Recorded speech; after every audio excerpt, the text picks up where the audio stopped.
وسلم فرماتے ہیں یہ ماہ رمضان کیا ہے؟ اللہ کے محبوب مصطفیٰ کریم صلی اللہ علیہ وآلہ وسلم ماہ رمضان شریف کے روزوں کی اہمیت بیان کرتے ہوئے فرماتے ہیں کہ ماہ رمضان شریف کا ایک روزہ اگر کوئی چھوڑ دے اور پھر ساری زندگی اس کے بدلے میں روزہ رکھے تو ساری زندگی کے روزے اس ایک ماہ رمضان کے روزے کے برابر نہیں ہو سکتے۔ یہ ماہ رمضان شریف کے روزے کو فضیلت حاصل ہے، اور اللہ کے حبیب صلی اللہ علیہ وسلم فرماتے ہیں جو ماہ رمضان شریف میں عبادت کر کے اپنی بخشش نہیں کروا سکتا، اپنی مغفرت نہیں کروا سکتا، پھر اس کو کبھی موقع نہیں ملتا کہ وہ اپنی مغفرت کا سامان کرے۔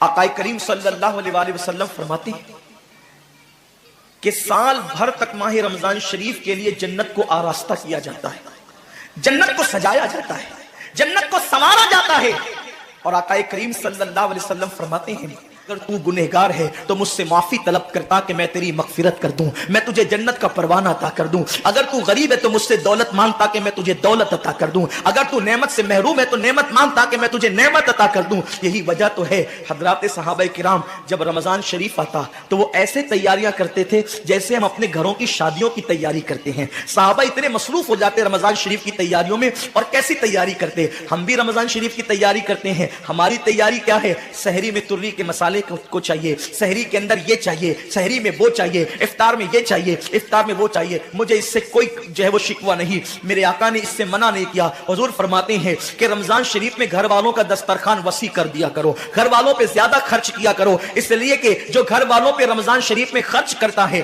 اللہ اس کو اپنی راہ میں خرچ کرنے کا ثواب عطا کرتا ہے۔ اور فاروق اعظم فرماتے ہیں جو رمضان شریف میں کشادگی کرے گھر والوں پر اللہ اسے جہاد میں خرچ کرنے کا ثواب عطا کرتا ہے۔ مجھے اس سے کوئی شکوہ نہیں، لیکن صحابہ کی تیاری کیا ہوتی تھی؟ جب رمضان شریف آتا صحابہ اپنے بستر کو باندھ دیا کرتے تھے۔ رمضان شریف آتا تو صحابہ بستر کو باندھ دیتے تھے۔ کیوں باندھ دیتے تھے بستر کو؟ اس لیے کہ اب سونا نہیں ہے، سونے کی راتیں 11 مہینے کی راتیں ہیں، اب غفلت میں زندگی نہیں گزارنا ہے، بلکہ راتوں کو جگ کر دن کو جگ کر اللہ کی اتنی عبادت کرنا ہے کہ عبادت کا سیزن آ گیا۔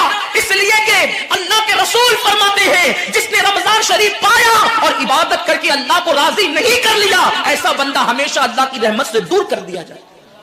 اس لیے صحابہ رمضان شریف کی تیاری کرتے تھے، بستر باندھ دیتے تھے، اور اپنا معمول کیا ہے؟ جو فجر میں سوئیں گے تو وہ عصر میں اٹھیں گے، رات بھر جاگیں گے کرکٹ کھیلتے ہوئے، رات بھر جاگیں گے گلیوں میں گھومتے ہوئے۔ میرے آقا صلی اللہ علیہ وسلم کے دیوانوں، میں آبرو لوٹنے والوں سے مخاطب نہیں ہوں، اس لیے کہ مجمع آبرو لوٹنے والوں کا نہیں ہے۔ جو سن رہے ہیں میں ان سے بات کرنا چاہتا ہوں، جن تک میری آواز پہنچ نہیں سکتی میں ان سے مخاطبت نہیں کرنا چاہتا۔ اہل سیاست کے معاملات جانے، ظالم اپنے ظلم کے انجام کو پہنچنے کے لیے تیار رہے، کفر کردار تک کے کافر اپنے کفر کے انجام کو پہنچنے کے لیے تیار رہے۔ میں نے ان سے کوئی گفتگو نہیں کرنا، لیکن آج کسی قوم کی بیٹی کی اگر آبرو کو لوٹ کر کے امت کو ذلیل کرنے کی کوشش کی جا رہی ہے، اگر تمہارے گھروں کو جلا کر تمہیں بے گھر کرنے کی کوشش کی جا رہی ہے، اگر تمہیں تباہی کے دہانے پر پہنچانے کی کوشش کی جا رہی ہے، اگر تمہیں غربت کی سطح سے نیچے گرا کر تمہارے ایمان کو چھیننے کی کوشش کی جا رہی ہے، تو کب تک دوسروں پر انگلی اٹھاتے رہو گے؟ میری قوم کے جوانوں، اللہ کے حبیب نے آج سے 1450 سال پہلے تمہاری ذلت و رسوائی کا سبب بیان کیا۔ اقبال گونا روتے ہیں وائے ناکامی متائے کارواں جاتا رہا، کارواں کے دل سے احساس ضیاء جاتا رہا۔ ماہ رمضان میں شراب کے اڈوں کو آباد کرنے والے، ماہ رمضان میں زنا کے اڈوں کو آباد کرنے والے، ماہ رمضان میں چھپ چھپ کر کھانے والے، ماہ رمضان میں اللہ اکبر اپنے ہاتھوں کی انگلیوں سے انٹرنیٹ کی جو ہے وہ بٹن کو چھیڑ کر کے زنا کے مناظر دیکھنے والے، اپنے ماں باپ کا دل دکھانے والے، لوگوں پہ ظلم کرنے والے، نماز کے اوقات میں بستر کی پہ سکون کی نیند سونے والے، دل کھول کر کان کھول کر اپنے ایمان کے کانوں سے، اپنی غیرت کے کانوں سے، اپنے دل کے کانوں سے میرے نبی کی حدیث کو سن لو۔ اللہ کے حبیب صلی اللہ علیہ وسلم فرماتے ہیں میری امت کو اس وقت تک کوئی رسوا نہیں کر سکے گا، میری امت کو اس وقت تک کوئی ذلیل نہیں کر سکے گا جب تک امت ماہ رمضان شریف کا احترام کرتی رہے گی۔ حضرت ام ہانی نے پوچھا یا رسول اللہ ماہ رمضان شریف کا احترام کرنا کیا ہے اور رمضان شریف کا حق ضائع کرنا کیا ہے؟ آقا فرماتے ہیں جو رمضان شریف میں بھی کبیرہ گناہوں میں مبتلا ہوتے ہیں وہ رمضان شریف کے حق کو ضائع کرتے ہیں، اور جو رمضان شریف کے حق کو ضائع کر دے پھر اس وقت امت کو ذلت و رسوائی سے دنیا کی کوئی طاقت بچا نہیں سکتی۔ آج ماہ رمضان شریف کا احترام کیا ہو رہا ہے؟ کل تک کے مسلمان اور دنوں میں گناہ کرتے تھے، لیکن رمضان شریف آتا تھا تو کم سے کم فلمیں لوگ دیکھنا بند کر دیتے تھے، داڑیاں منڈانا بند کر دیتے تھے، مسجدوں کو آباد کرنا شروع کر دیتے تھے۔ اب تو لوگ کس قدر بے باک ہو گئے، کس قدر نڈر ہو گئے کہ رمضان شریف میں بھی لوگ اپنے آپ کو گناہوں سے نہیں روکتے، بلکہ میری قوم کا جوان بڑے دھڑلے سے کہتا ہے یار اپنے سے روزہ نہیں رکھا جاتا، اس لیے کہ ہمیں تو گٹکے کی عادت ہے، ہمیں تو پان کی عادت ہے، ہمیں تو سگریٹ کی عادت ہے۔ شرم کرو، شرم کرو۔ نبی کے نام پہ جان قربان کرنے کی بات کرنے والوں، جو نبی کے نام پر 12-16 گھنٹے بھوکے اور پیاسے نہ رہ سکے، وہ نبی کے نام پہ جان کیا قربان کر سکتے؟ اور جب سے تم نے احترام رمضان المبارک ترک کر دیا، تمہاری آبرو کو لوگوں نے کھیل بنا لیا، اور اب تو لوگوں کو احساس گناہ بھی نہیں رہا، احساس جرم بھی نہیں رہا۔ گناہ کے ساتھ اگر احساس گناہ انسان کی زندگی میں ہے تو انسان اپنے آپ کو گناہوں سے بچا لیتا ہے، لیکن اب ہمارے اندر احساس گناہ نہیں، اب تو ہم گناہ کو ہنر سمجھتے ہیں، اب تو ہم گناہوں کو فیشن سمجھتے ہیں۔ احساس گناہ کیا ہے؟ اگر انسان گنہگار ہو اور احساس گناہ بھی ہو تو وہ ایک نہ ایک دن سدھر جاتا ہے، وہ ایک نہ ایک دن سنور جاتا ہے۔ ہمارے پاس احساس گناہ ختم ہو گیا۔ آئیے بتاؤں احساس گناہ کتنی قیمتی چیز ہے۔ رمضان شریف میں کھا رہے ہیں، پی رہے ہیں، بلکہ مسلمانوں کی ہوٹلیں بند ہے تو غیر مسلموں کی ہوٹلوں میں کھا رہے ہیں، چھپ چھپ کر گھروں میں کھا رہے ہیں۔ لوگوں سے چھپ کر کھانے والوں، جو تیرا کچھ نہیں بگاڑ سکتا تو اس انسان سے چھپ کر کے کھا رہا ہے۔ جو خدا تجھے سزا دے گا کیا تو اس کی نگاہوں سے بھی چھپ سکتا ہے؟ اور روزے بھی کیا روزے رہ گئے، اب تو روزے بھی رسم بن گئے۔ جو روزے رکھتے ہیں رمضان شریف میں ان کو روزہ رکھنے کی عادت ہے، وہ روزے کو عبادت نہیں سمجھتے۔ جو روزہ عادت بن جائے وہ نجات نہیں دلا سکتا، جو روزہ عبادت بن جائے وہ نجات دلا سکتا۔ ایک تو روزے کی عادت ہے اور ایک تو روزہ عبادت ہے۔ روزہ عادت اور عبادت میں فرق کیا ہے؟ عادت یہ سب نے رکھا ہم بھی رکھ لیں، یہ عادت ہے۔ نہ رکھیں گے تو کیا جواب دیں گے، یہ عادت ہے۔ نہ رکھیں گے تو لوگ تانا دیں گے، عادت ہے۔ پھر روزہ عبادت کیا ہے؟